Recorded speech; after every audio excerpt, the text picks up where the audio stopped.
If you look up the definition of the word habit, it just means repetition. And there's no truth to it. It's just repetition. That's the key, okay? It's just a learned behavior, whether you chose it, learned it, applied it, whatever, someone taught it to you. It's still a habit. Think about how many habits that you've tried to implement or you didn't try to implement, like eating healthy, exercising, waking up early, going to bed late, staying up, whatever. And those are forced ones. And then you have habits that you just do, like you only like eating certain foods because they taste good, right? And you have to have fries with salt. And you have that you need to have your drink with ice or without ice. These are all habits. They're not true. They're not facts. Fries don't taste better with salt. You just created the habit that they do. Drinks don't taste better without ice. You just were raised and taught that they do. Nothing's factual. Everything is habitual. And habits are chosen. You choose it or you don't choose it based on how you feel, if it serves you or it doesn't serve you. That's why sometimes breaking habits can feel hard because you really don't want to. Why I really want to drive that word in home is because in this vlog, we're going to be talking about the habit of doubt. And just like some habits feel difficult to break, they can feel difficult to break only because that's what you're used to. But just because you've repeatedly have done it over and over again doesn't mean you're screwed, you're stuck. And then if you look up the word doubt, the definition of doubt, it just means distrust, not believing, suspicious, uncertain. Now, let's look at that. Well, how many areas in your life, like a lot of you are struggling to believe that you made a choice and that is final, right? So if you have lived a whole life of being suspicious and uncertain and not believing, right? And if you doubt people, you doubt things that are too good to be true, and because you've been conditioned to think like this. Most people have been conditioned to think like this. If it's too good to be true, it is. That's a lie. That's a habitual saying. And if you have proof of this, years and years, you've been scammed, you've been used, you've been robbed, you've been whatever, right? That's evidence supporting your beliefs. Those things just don't happen to you. Those show up to support something that you agree to believe in, whether or not you think that you are the source of that, those things happen. Sorry to say, but you are. But here's the thing. If you have a whole life built on doubt, it's like it's not just because of your specific unique conditions, because it doesn't matter who you are, where you're raised, and what you have and what you don't have. Doubt can sneak in.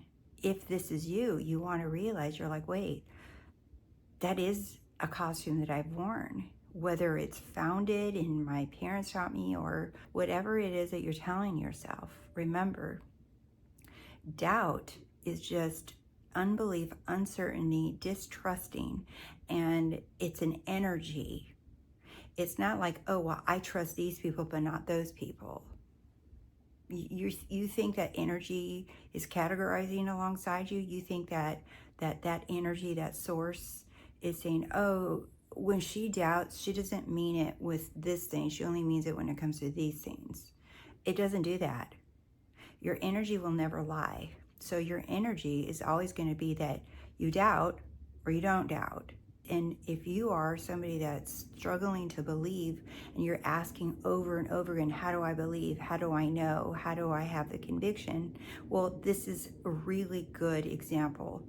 This is probably why you doubt, because you have spent a life of fearing, doubting, and distrusting in things and people, and you think that you can categorize where you put that doubtful energy. No, sorry to tell you that if you do, you do. If you don't, you don't. Doubt is doubt. Belief, trust is trust. You got to decide. You either are the creator of your reality and you can trust that and trust in your reflection, or you don't. But remember, now let's put together these two words, habit of doubting. Let that sink in for a while. I'll come back.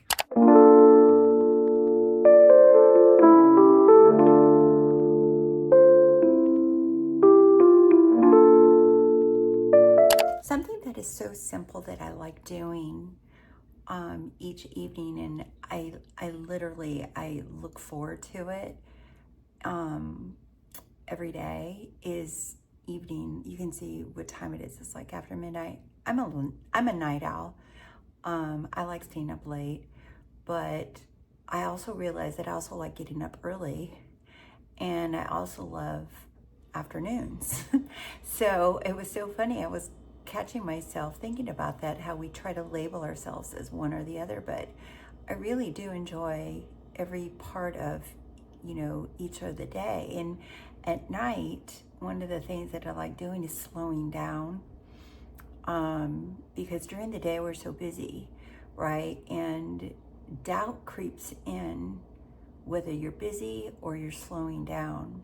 And sometimes when you're slowing down, you can tend to feel anxious, and you can tend to feel like overthinking, the fear comes in and stuff. So something that I love doing is making tea at night. And it can be, different teas. I love Christmas tea, the flavors of Christmas, of orange and cinnamon and cloves. And I drink that all year because I stock up. And if it's during the day, I'll have matcha or green tea. But one of the things that I love doing is I just make my tea. And I just like to chill and not try to scroll a ton through social media or bombard myself with, videos or reading. And it's just me in presence. Because the more that you're present with yourself, you're going to be able to notice the habit of doubting. Because doubting comes in the form of anxiety, of fear, of worry, of sadness. It comes in the fear. So you want to slow down and allow that to come up. You don't have to fight it. You just have to notice it and allow it. And you don't have to, what if I don't notice it? You will. And that's when you're peeled away from social media, when you're from watching a ton of content and reading and stuff. You will. It's natural. And you want to let it be there. And you want to let yourself just feel it and not fight the feeling. Just allow the feeling to surface. One of my little things that I like doing, I might have mentioned before, is I take cloves. I just take like 4 or 5 cloves and put it in hot tea and let that steam, and that's my tea. Other times it might just be a tea bag or something with some honey. I like this honey I got from a California store, and it has a sage in it. So it's honey. It's local honey to California, but it has sage in it, and I really like it. But anyway, I do little things like these details to bring that luxury into my life, because it's not to make something happen. It's I'm embodying the person who's at peace and who's present, and doing little rituals like this really just put me in that present moment. And it's not to try to make something happen. I'm not trying to be calm. I'm just practicing being. That's all I'm doing. And today I bought these little bottles. I think it was on Amazon. They're just these little glass bottles, and I took my bottle of syrup and of coffee syrup, like vanilla. This one's vanilla. And I just put them in here because I think this looks so cute. And now I'm gonna have to buy another syrup because I have another bottle too. But That's all. I just wanted to share with you guys little things that I do that really helps you enjoy your life right now instead of being glued to worry and doubt.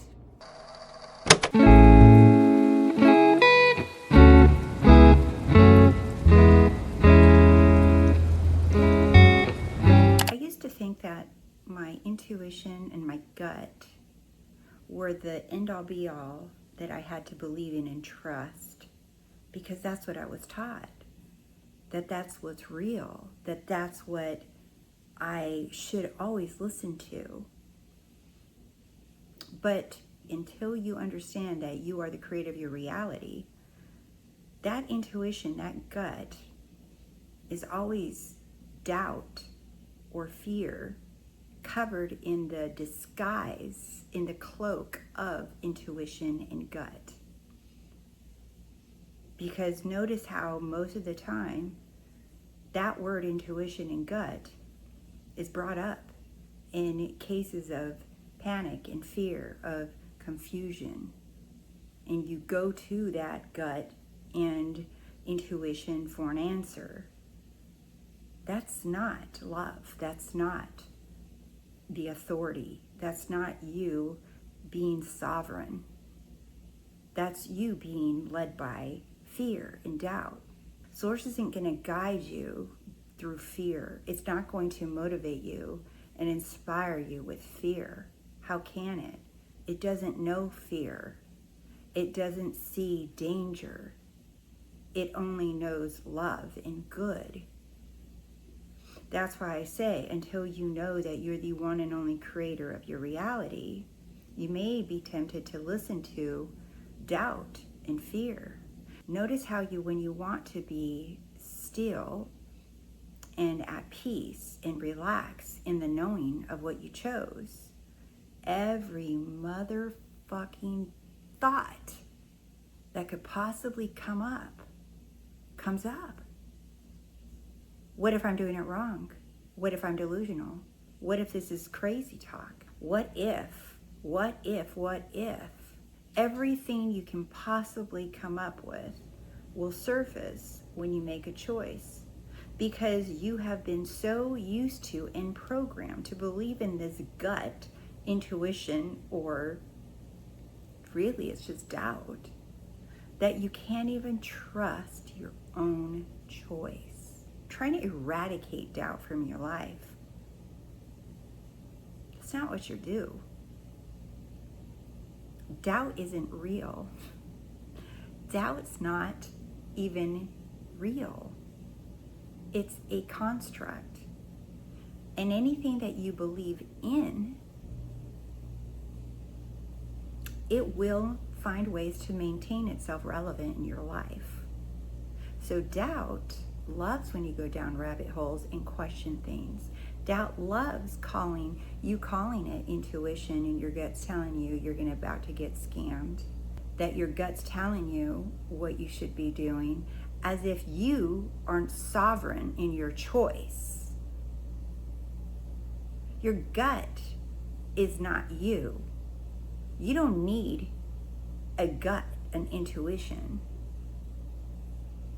You're sovereign. Your choice is final. It's supreme authority. And you don't need a feeling, a thought, to back it up. There's no handbook to eradicate doubt. Why would there be a handbook with step-by-step instructions on how to eradicate doubt when doubt's not even real? The only truth is what you choose to believe in that is true. And you don't need the evidence from me or anyone else to prove it to you. That's the catch. The moment you ask for evidence from me or anyone else to confirm it, even with signs and synchronicities and angel numbers, that's all bullshit too, to me. But to you, it might be very real, and you use those things. But when you're ready to free yourself from those things, that's why you found the Rosey life, because you find freedom here. See, I'm not teaching you or anyone something that you don't already know. I'm not in the business of teaching. I used to, but I'm not. I'm here reminding you. I'm here sitting in my energy of knowing who I am and sharing that with those of you who also want to sit with me in knowing who you are. That's what I do here. I'm just reminding you. I'm reminding you of what you are. I don't need to bust out scriptures and textbooks and write stuff and do all kinds of fancy work to remind you of something that you already know. So remembering is all we're ever doing. But when you finally stop and say, I am the operant authority here. I am source. My words are final. I'm not negotiating with a thought, a feeling, a so-called gut, intuition feeling. My choice is supreme and it reigns over something called doubt.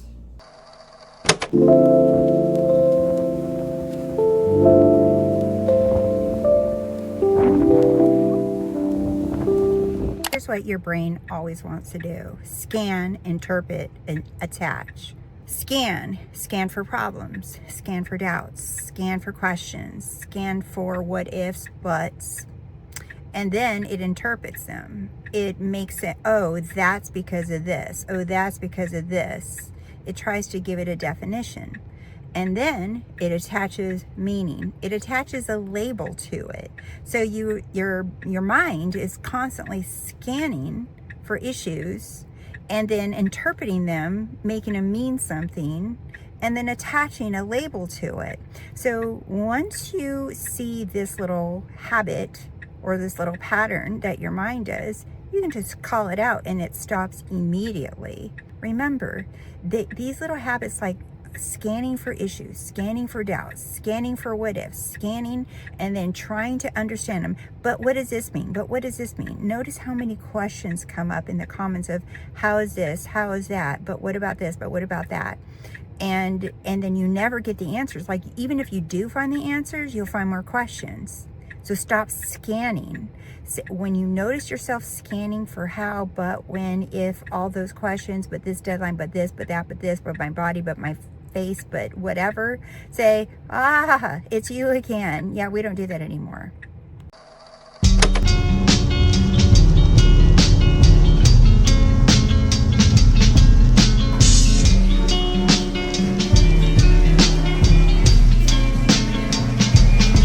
Doubt isn't real. It's just the echo of a story I stopped telling. So a story is that of something that you don't want, a version of yourself, a timeline, an identity of yourself that you no longer would want to experience. So when you stop telling that story, the echoes of that story will still try to arise and tell you, this is your reality. This is how it is.